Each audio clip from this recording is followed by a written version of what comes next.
Hi dear, welcome back to Timeless Wisdom. Have you ever walked away from a conversation thinking, I wish I'd said that, or wondered, why did I let them get under my skin? Maybe it was a rude cashier, a neighbour with a sharp tongue, or even someone in your own family who managed to push your buttons yet again. Instead of responding the way you wanted, you found yourself standing there, heart pounding, only to replay the moment over and over in your mind, wishing you'd handled it differently. If any of this sounds familiar, please know, you're absolutely not alone. As we get older, you'd expect people to show us more respect. After all, we've lived, learned, and often given more than we've received. But here's the honest truth. Some folks never outgrow their bad habits.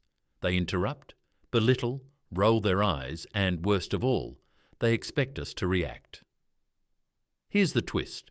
They're completely thrown off when we don't. When you stay calm, keep your composure, and respond with class instead of anger, you completely shift the dynamic.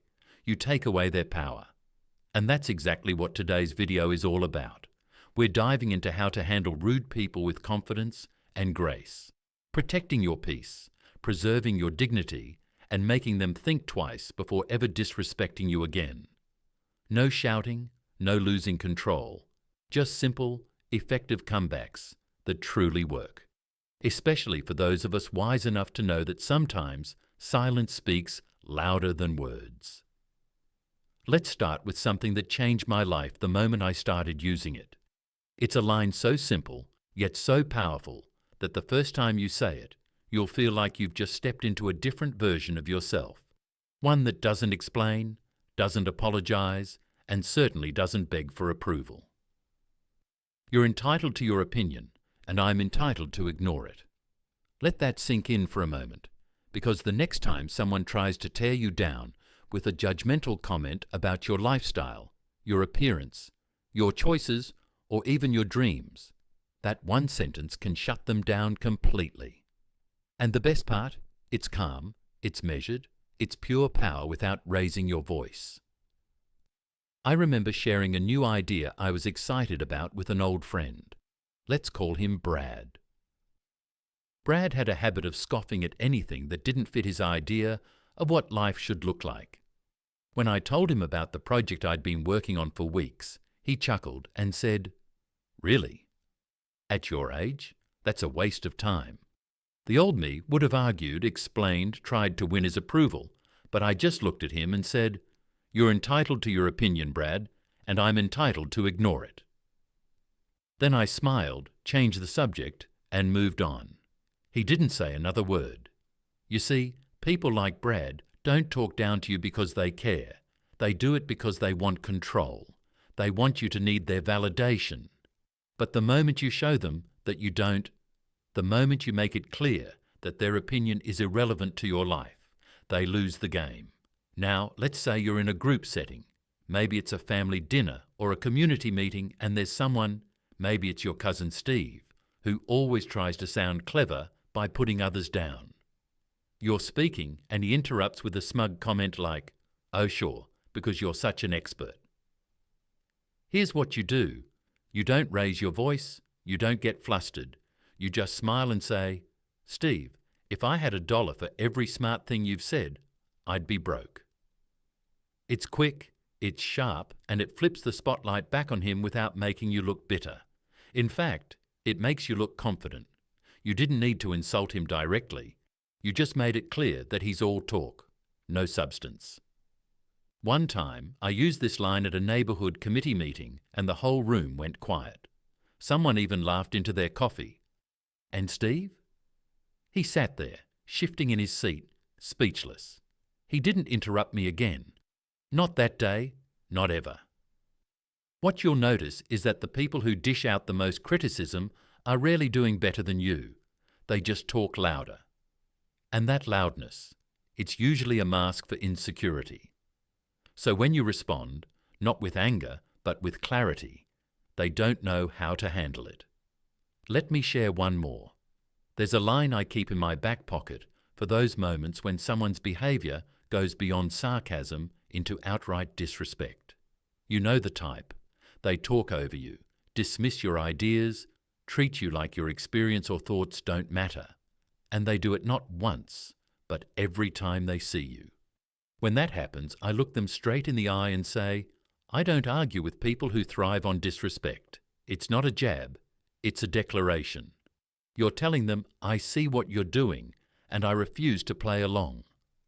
And then you walk away. You don't stay to see their reaction. You don't wait for an apology.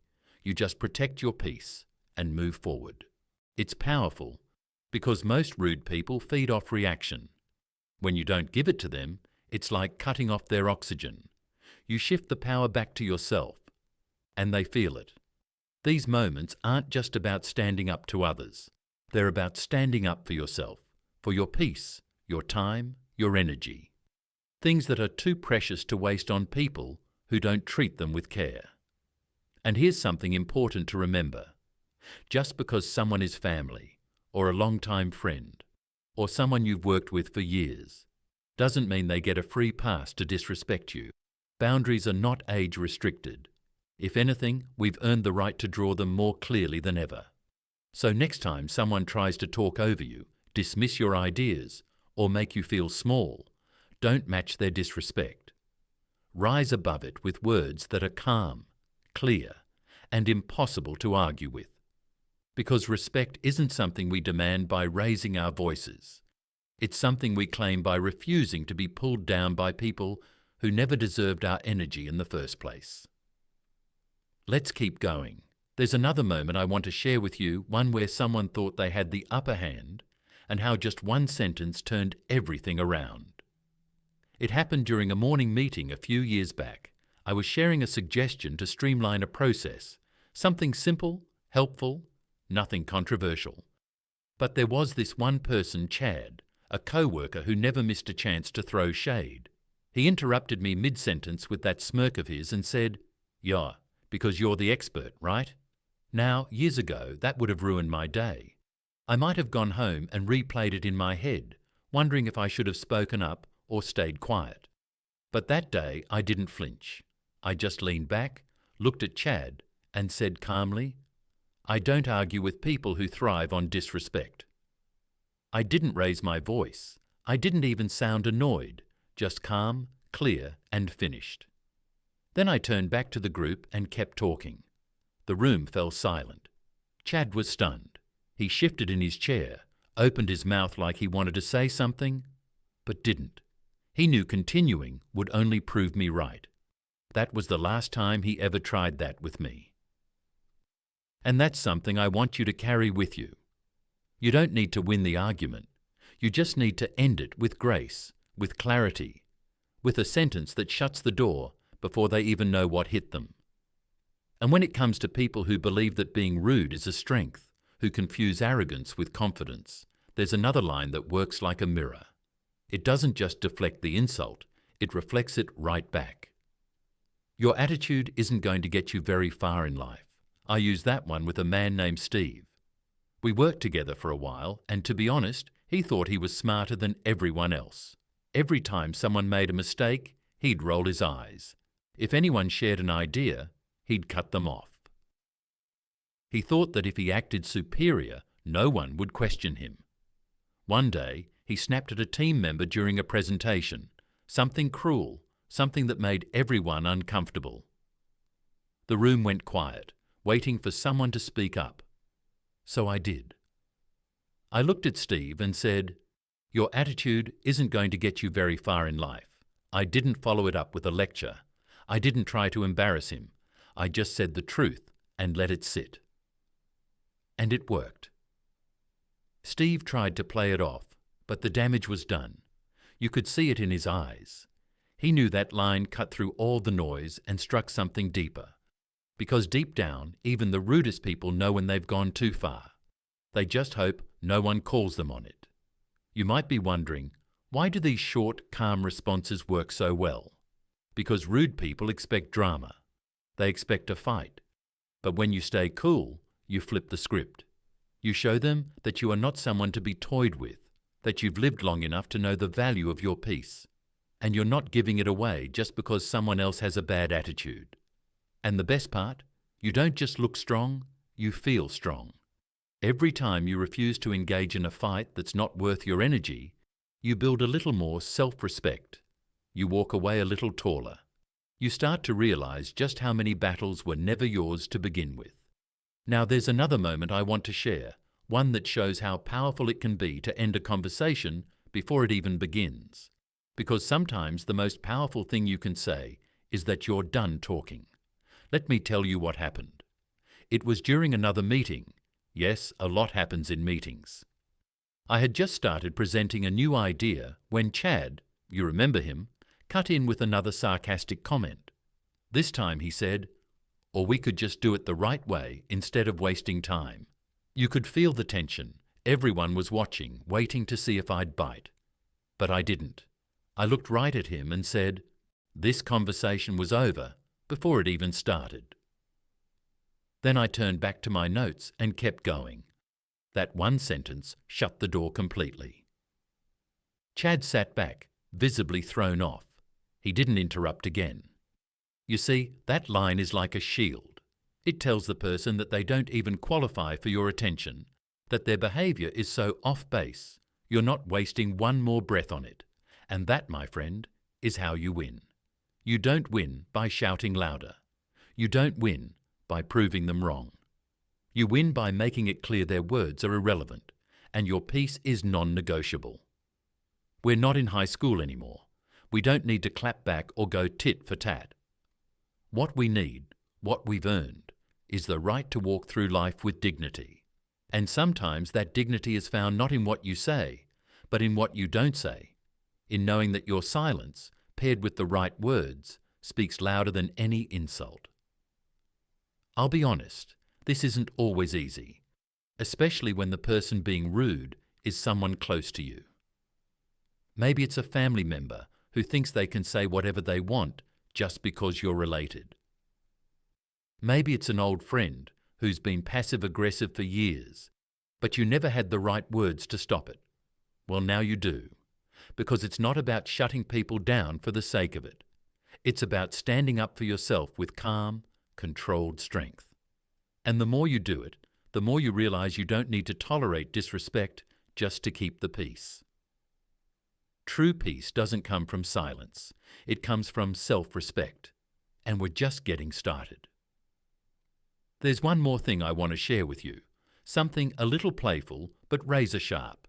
The kind of comeback that makes a rude person laugh nervously while realizing they just got outclassed in the kindest way possible. It was a small get-together, just a few friends, some light snacks, and conversation floating around the room like an easy breeze. That is, until Linda, yes, we'll call her Linda, decided to turn the air a little colder. She had this habit, you see, always needing to say something just sharp enough to sting, but said in a way that made you second-guess your own reaction. I was sharing a story, nothing special, just a light moment about how I finally fixed the squeaky back door after months of putting it off. And right on cue, Linda chuckled and said, "Well, wow, look at you, actually doing something right for once." The room froze for a second. A few folks smiled awkwardly. Some looked down at their tea. But I didn't miss a beat. I looked right at her, smiled gently, and said, "You seem really dedicated to making a fool of yourself." It was soft, almost kind, but it cut straight to the truth. Her smile faded, just a flicker. She waved it off with a laugh, but everyone saw it, and no one said another rude thing for the rest of the evening. That line, it's gold, because it flips their insult into a mirror. They thought they were clever, but now they're the one under the spotlight. And here's the brilliance. You didn't call them names. You didn't lose your temper. You just made it clear they were embarrassing themselves, not you. I want you to think about that. How many times in your life have you let someone else's words dictate your mood for the rest of the day? Maybe even the rest of the week. And how much of that weight did you carry just because you didn't have the words to hand it back? That's what we're doing here. We're learning not just how to protect ourselves, but how to release the pressure. Because here's the thing, rude people don't usually see themselves as rude. They think they're funny, honest, or just telling it like it is. But the moment you hold up a mirror with words that reveal their behaviour for what it is, they begin to squirm. Not because you embarrass them, but because they've finally seen themselves the way others do. And you can do this without ever sounding bitter, without turning cold. You don't need to match their energy, you need to redirect it. Like water slipping around a rock, you stay in flow, but you wear them down every time. You don't react the way they expect. You know, after 60, we've learned a lot about people, about what's worth our energy and what's not. But sometimes we forget that we still have power in our presence, that our words, chosen wisely, can shape how people treat us, not just once, but every time they see us again. So when someone makes a snide remark at a family gathering, or a neighbour slips in that not-so-subtle dig about your garden or your plans, remember, you've got choices. You can absorb it, stew in it, carry it, or you can gently hand it back with something like, "Thanks for your input. I'll be sure to forget it immediately." It's funny, isn't it, that a line so simple can change the whole dynamic. But that's what happens when you stop giving people power they never earned in the first place. That line in particular has saved me so many hours of needless stress, because you're not engaging, you're not defending. You're telling them quite clearly that their opinion won't be living rent-free in your mind today. I remember using it at a family reunion. An older cousin of mine, someone who always found something to criticize, looked me up and down and said, "Still chasing that dream of yours? When are you going to get serious about life?" I smiled and said, "I appreciate the comment. It's already erased from my mind," and then I moved on to the dessert table. Quite happily, I might add. What happened next? Nothing. Because what can they say to that? You didn't fight them, you didn't feed their need for control, you dismissed the comment and moved on without missing a beat. That's elegance, that's maturity, that's strength. So let me ask you something and really think about this. What would your days feel like if you didn't carry the weight of other people's poor behaviour? What would your evenings feel like if your peace of mind wasn't shaken by every offhand comment? What would your relationships look like if you chose boundaries over bitterness? That's what these phrases give you. Not just comebacks, but clarity. A clear boundary that says, "I hear you, I see you, but I will not carry you with me." And here's what's even better. When you start using these lines consistently, with confidence, not cruelty, people start to notice. The rude ones start backing off. The silent ones start respecting you more, and the most important person of all, you, starts feeling lighter, freer, stronger. Because every time you choose grace over rage, clarity over chaos, and dignity over defensiveness, you're not just responding to the moment, you're reshaping the way people experience you. And that ripple effect, it goes far. Sometimes even farther than the insult itself. You have that power, always have, and now you've got the words too. So the next time someone tries to rattle you, tries to poke or provoke, remember, you're not obligated to react. You're only obligated to protect your peace. And there's one final piece I want to share with you, a quiet truth that makes all of this click into place. It's about what truly happens inside us when we stop fighting for our worth and start living like it's already known. Because here's what I've come to realize, and maybe you've felt this too. So much of our stress, our regret, even our sadness over the years didn't come from people treating us badly just once. It came from all those little moments when we let it slide, when we stayed quiet to keep the peace, when we explained ourselves to people who had already made up their minds, when we accepted being disrespected just to avoid making things awkward. But peace isn't passive. It's not the absence of conflict. It's the presence of strength. It's that quiet knowing, deep in your bones, that you're allowed to take up space in this world, that you don't need to earn respect by sacrificing your self-worth. And you certainly don't need to let someone's bad attitude dim your light. So what really happens when you start using these comebacks, not to hurt, but to heal your own boundaries? You stop carrying other people's emotions on your shoulders. You stop over-explaining, overthinking, and over-apologizing. You stop waiting for the perfect time to stand up for yourself, because you realize the perfect time is always now. And something beautiful starts to unfold. People begin treating you differently, not because they've changed, but because you have. Because the energy you bring when you say, "This conversation was over before it even started," or "Thanks for your input, I'll forget it immediately," is the energy of someone who refuses to be baited, bruised, or bulldozed.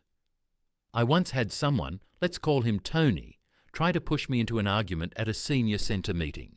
He didn't agree with an idea I had about a small event we were planning, and instead of giving constructive feedback, he got loud, dismissive, tried to make it personal. In the past, I might have tried to win him over, tried to explain, maybe even snap back. But this time, I just looked at him and said, "Tony, you seem really dedicated to making a fool of yourself. Keep it up if you'd like." He froze. A few people chuckled under their breath. The tension broke, and I went right back to my point. And just like that, the power shifted. It's not about embarrassing someone. It's not even about winning the moment. It's about holding your center, letting the world know you're not here to be disrespected. Now, this might feel uncomfortable at first, especially if you were raised in an environment that told you to be the bigger person, to smile through discomfort, to avoid confrontation at all costs. But I'm here to tell you, there's nothing wrong with being kind and clear. Kindness without boundaries is people-pleasing, but kindness with strength, that's self-respect, and you deserve that. You deserve to walk into any room knowing that you don't have to prove yourself to anyone, that your life, your experience, your time all have value, whether someone else sees it or not. And if someone decides to ignore that truth, if they try to belittle you, mock you, or challenge your dignity, let them. Let them expose who they are while you quietly show them who you've become. Because the older we get, the more precious our time becomes. The more we realize we're not here to entertain other people's insecurities. We're here to live fully, peacefully, and truthfully. And sometimes that means ending the conversation before it begins. Sometimes that means walking away without a single ounce of guilt. Sometimes it means smiling and saying, "You're entitled to your opinion, and I'm entitled to ignore it." So, as we wrap up, let me leave you with this thought from timeless wisdom. You don't need to raise your voice to be heard. You don't need to argue just to make your point. And you never have to prove your value to anyone who refuses to see it. When you choose your words with calm clarity, they become more powerful than any insult ever tossed your way. And when your silence comes from a place of self-respect, it's louder than any shout. If you've ever struggled to find the right thing to say when faced with rudeness, I hope you leave today feeling a little stronger, a bit more confident, and deeply rooted in the truth that your dignity never needs to bend for someone who refuses to stand tall themselves. Thank you for sharing your time with me here on Timeless Wisdom. If you've ever used one of these responses or have your own comeback to share, I'd love to hear from you in the comments. Let's keep supporting one another, one empowering response at a time. And if this message resonated with you, if it brought a smile or made you feel understood, please like this video, subscribe, and stay connected. There's so much more real talk, genuine wisdom, and heart-to-heart conversation ahead. Here's to living your best, most peaceful life at any age, and never letting someone else's rudeness steal your story. You've earned your peace. Cherish it.